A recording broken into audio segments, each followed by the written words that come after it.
안녕하세요. 하나님의 사랑이 우리 성도님과 함께 하시기를 주님의 이름으로 축복합니다. 오늘 우리가 함께 나눌 하나님의 말씀은 고린도후서 7장 8절로 11절입니다. 제가 봉독하겠습니다. 그러므로 내가 편지로 너희를 근심하게 한 것을 후회하였으나 지금은 후회하지 아니함은 그 편지가 너희로 잠시만 근심하게 한 줄을 알미라. 내가 지금 기뻐함은 너희로 근심하게 한 까닭이 아니요 도리어 너희가 근심함으로 회개함에 이른 까닭이라. 너희가 하나님의 뜻대로 근심하게 된 것은 우리에게서 아무 해도 받지 않게 하려 함이라. 하나님의 뜻대로 하는 근심은 후회할 것이 없는 구원에 이르게 하는 회개를 이루는 것이요 세상 근심은 사망을 이루는 것이니라. 보라, 하나님의 뜻대로 하게 된 이 근심이 너희로 얼마나 간절하게 하며 얼마나 변증하게 하며 얼마나 분하게 하며 얼마나 두렵게 하며 얼마나 사모하게 하며 얼마나 열심히 있게 하며 얼마나 벌하게 하였는가. 너희가 그 일에 대하여 일체 너희 자신의 깨끗함을 나타내었느니라. 아멘. 네, 유익한 근심이라는 제목으로 오늘 본문을 함께 살펴보려고 합니다. 바울은 앞에서 이 환난 가운데 얻는 그 위로와 기쁨에 대해서 이야기를 했습니다. 앞에 4절 마지막 부분에서도 환난 가운데서 위로가 가득하고 기쁨이 넘친다. 또 5절 이하에서도 또 위로와 기쁨, 기도가움으로 많은 위로가 되었고 기쁨이 되었다라고 얘기를 하죠. 그런데 오늘 봉독한 말씀 속에서 보면은 이 기쁨과 반대되어지는 이 근심이라는 단어가 참 많이 나옵니다. 그러니까 지금 바울이 앞에서 위로와 기쁨을 얻게 되었다고 그랬는데 그게 그냥 아무런 문제 없이 기쁨, 위로 이렇게 이런 그 행복한 순간들이 이루어진 게 아닙니다. 거기에 이르기까지 많은 위로와 기쁨이 있기까지 바울 자신에게도 참 고통스러운 순간이 있었고 또 이 고린도 교회 교인들도 역시 이 괴로운 그런 순간들이 있었다라는 거죠. 8절에서 바울이 그러므로 내가 편지로 너희를 근심하게 한 것을 후회하였다. 네, 2장에서 이 고린도후서 2장에서 그 내용 설명이 나오는데 이 고린도 교회 교인들 가운데 일부가 바울을 대적하고 또 많은 사람들이 거기에 동조하여서 이 바울을 이렇게 불신하는 또 비방하고 대적하는 그런 분위기가 많이 형성이 되어 있었습니다. 그래서 거기에 대해서 이제 바울이 그들의 잘못된 생각에 대해서 호되게 질책하는 그런 편지를 디도를 통해서 보냈던 거죠. 그게 이제 2장의 내용입니다.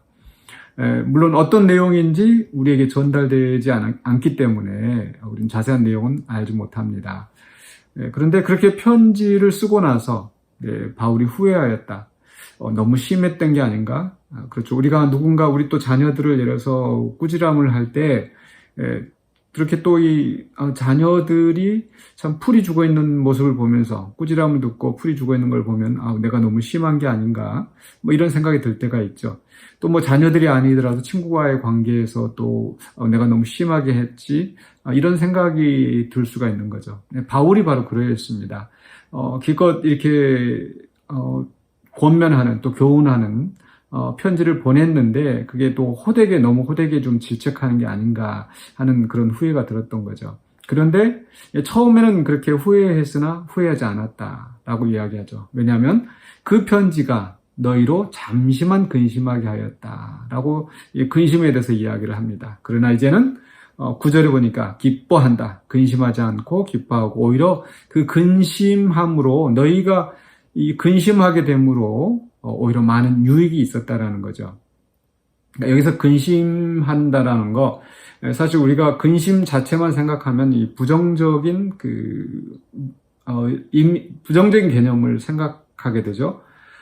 예수님께서도 제자들에게 말씀하시기를 너희는 마음에 근심하지 말라, 또 염려하지 말라 이런 말씀을 하셨는데 물론 요한복음 그 14장에서 나오는 근심하지 말라라고 하는 것은 여기서 말하는 근심과 다르게 약간 두려움, 그러니까 예수님이 안 계시는 동안 두려워하지 말라라는 것이고, 또 염려하지 말라. 키가 무엇을 먹을까, 무엇을 마실까 염려하지 말라. 이것은 또 이게 불확실한 것에 대한 어떤 불신에서 나오는 그런 두려움인 거죠.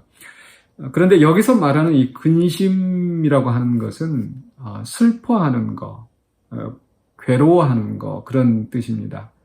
즉, 이 바울의 이 질책하는 편지를 받아보고서 정말 자신들의 잘못된 것을 알고 후회하면서 이제 정말 뉘우치는 그런 면에서의 근심인 거죠. 그러니까 이 근심이 가져다주는 많은 유익이 있는데, 특별히 바울은 이 근심에 대해서 하나님의 뜻대로 근심하게 된 것이다. 하나님 뜻대로 하는 근심.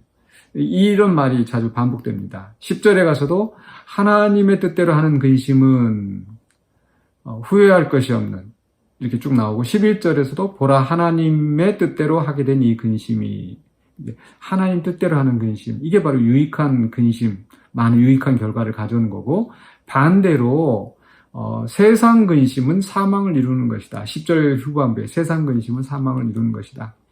그러니까 세상 욕심을 가지고 뭔가 이루어지지 않아서 막 조급해하고 우울해하고 슬퍼하는 것, 이것은 결국 죽음만 가져오지만, 그러나 하나님 뜻대로 하는 근심, 그것은 바로 유익함을 가져오는 그런 근심이라는 거죠. 어떤 유익을 가져오는가? 첫 번째로는요, 9절 하반부에서 근심함으로 회개함에 이른 까닭이라, 회개를 가져옵니다. 또 10절에서도 다시 설명합니다. 하나님의 뜻대로 하는 근심은 후회할 것이 없는 구원에 이르게 하는 회개를 이루는 것이다. 그렇죠. 이 잘못된 것을 지적받고 그 지적받은 것에 대해서 내가 정말 후회하면서 회개하는 것, 이게 이 바람직한 근심의 모습입니다. 유익한 결과를 가져오는 거죠. 어떤 사람은 죄를 지어놓고도 뻔뻔하게 그럴 수도 있지 라고 한다든지, 또는 다른 변명거리를 찾아대면서 어쩔 수 없었다 라고 생각하는 경우가 많이 있습니다. 우리는 그런 어떤 뻔뻔함, 양심에 화인 맞은 자처럼 죄를 지어놓고도 그렇게 뻔뻔하게 속상해하지도 않고 자책하지도 않는 것, 그것은 분명히 잘못됐습니다. 우리가 정말 잘못한 것이 드러나거든 거기에 대해서 근심하고, 그래서 정말 뉘우치고 애통해하면서 회개함에 이르러야 되는 거죠. 그래서 정말 올바른 방향의 근심은 회개를 가져옵니다. 또 근심은 11절에 나오는 말씀, 보라 하나님의 뜻대로 하게 된 이 근심이 너희로 얼마나 간절하게 하며 또 얼마나 변증하게 하며 해서 계속 그 11절에 좀 길게 여러 가지 말들이 나오죠. 즉 근심에, 하나님 뜻대로 하는 근심의 유익한 결과는 이 사람의 태도의 변화 또는 어떤 실천의 변화를 가져오는 겁니다. 긍정적인 면에서요.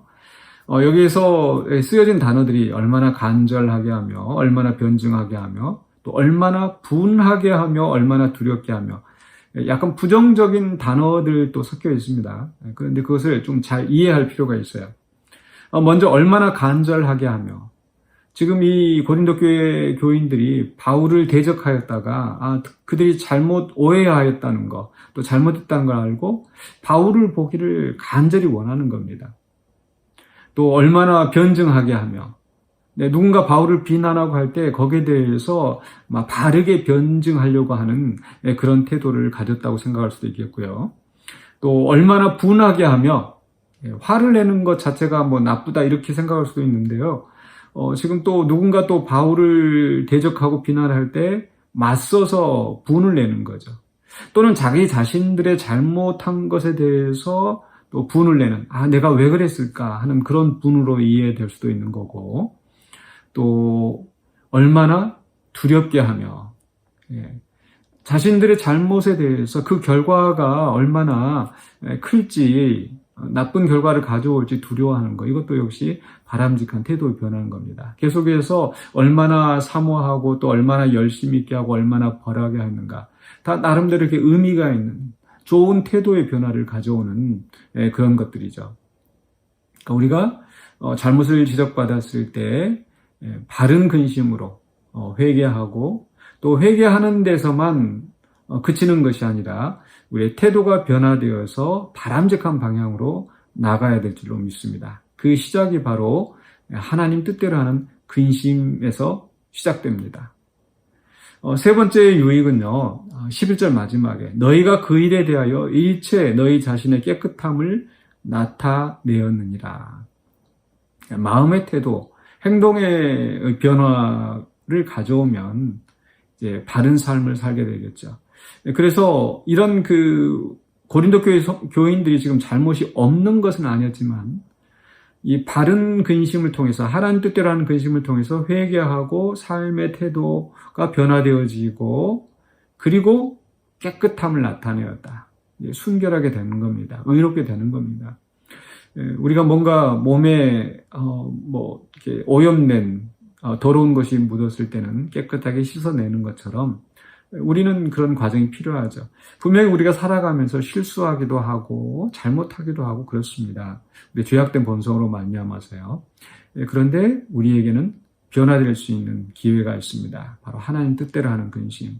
하나님 앞에서 내 자신을 돌아보고, 또 하나님의 뜻에 어긋난 것이 있거든 또 하나님 앞에 회개하고 자복하면서 또 바른 삶의 태도를 가지고 나아갈 때에 우리는 하나님 앞에서 또한 정말 깨끗하다 함을 듣고 또 우리가 새로운 삶을 살게 될 수 있을 줄로 믿습니다.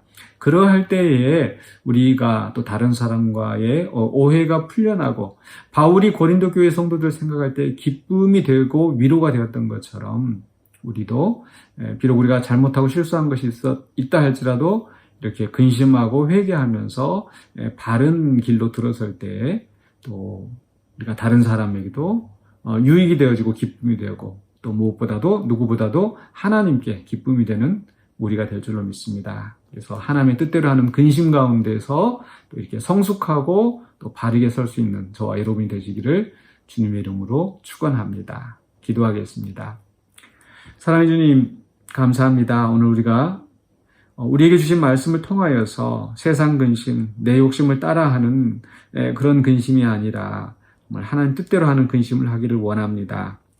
우리가 때때로 범죄하고 우리도 실수하고 다른 사람을 정말 힘들고 어렵게 할 때가 많이 있는 것을 고백합니다.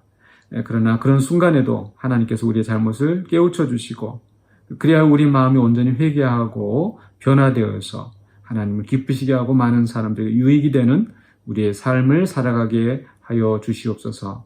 예수 그리스도 이름으로 기도하옵나이다. 아멘.